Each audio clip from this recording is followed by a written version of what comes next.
Hi, my name is Marbu Brown, and I'm an average American citizen just like you. And just like everyone else, the thing that's top of mind for me right now is the state of our economy. And why wouldn't it be? The last 2 years have been some of the worst economic times any of us can remember. And of course, as we think about that, we're also wondering, how are we going to get out of this mess? Well, the reason I'm here to talk to you today is that I've written a book that takes a close look at the best economic times most of us can remember. That would be the period of the 1990s. The book is called The Clinton Economic Boom and Other Myths of the Clinton Presidency. Maybe kind of a strange name because most of us give Clinton credit for that booming period. But this book takes a very critical look at what were the principles, what were the things that drove the boom during the 1990s. We would do well to learn from that because it would help us to understand how we got to where we are and how we can get out of the mess that we're in now. You see, when you listen to the experts and the pundits right now, you hear things like Clinton raised taxes and he balanced the budget.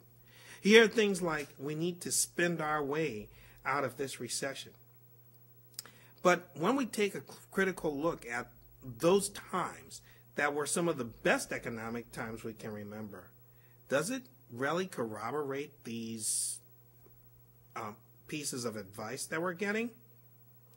I think not. Let me give you an example. You know, we had a boom in the 1980s as well. And in the 1980s, we had a paradigm-shifting technology, the personal computer. That was when it hit the scene and it completely changed the way computing was done forever. Something that had been the domain of just a few was now made available to the masses, to everyone. Well, in the 1990s, we had another economic boom, and we also had another paradigm-shifting breakthrough technology.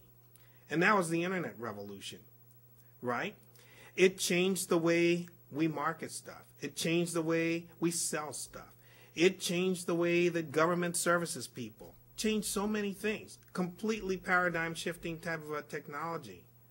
But have you ever thought about the fact that from 2000 to 2009, we have not had a technology breakthrough of that magnitude? Sure, we've had new technologies, but nothing that completely changed the paradigms of how we do things, like the PC or the internet revolution. So that is an example of one of the things that has been missing from driving our economy. One more thing I'd like to point out. You know, from 1995 to 2000, we spent a lot of time and a lot of money preparing for Y2K. In fact, the Y2K crisis unlocked $200 billion in spending, both by corporations and the government. But we haven't had anything that would create that kind of economic stimulus as well in the decade from 2000 to 2009. These are just some of the elements of what I call the economic perfect storm that is covered in the book, The Clinton Economic Boom and Other Myths of the Clinton Presidency. I'd like to suggest that you get a copy of this. You can get it on Amazon.com, Barnes & Noble, Buy.com, anywhere that sells books. If you want to get a good understanding of what we need to do to get out of this mess, this is a must-read. Thank you, and I hope you get a copy of the book.